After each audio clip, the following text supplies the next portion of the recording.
Hello mga kabale, nandito tayo ngayon sa aming bagong bahay. Meron tayong pagkain.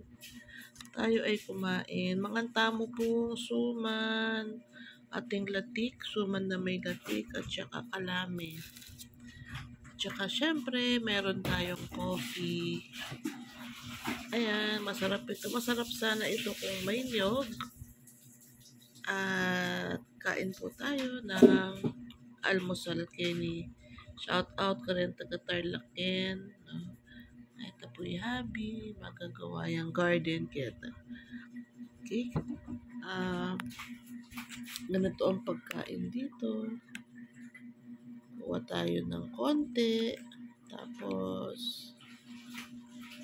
yan.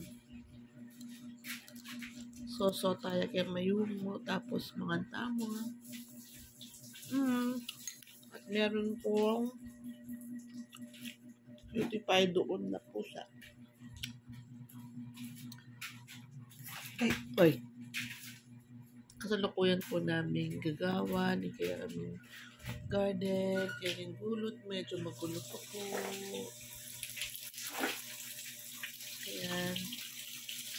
Minsan, tour ko po kayo sa aming bahay. Kapag tapos na siya, ilagyan lang namin siya ng sorry sa mga sampay. Ayan o.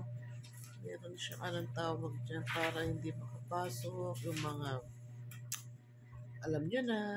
Okay, tapos meron kami doong bahay na aming mga pets. Medyo magulo pa ngayon, pero ayan si husband, napakasipag at maayos na nagla-landscape siya ng aming likod.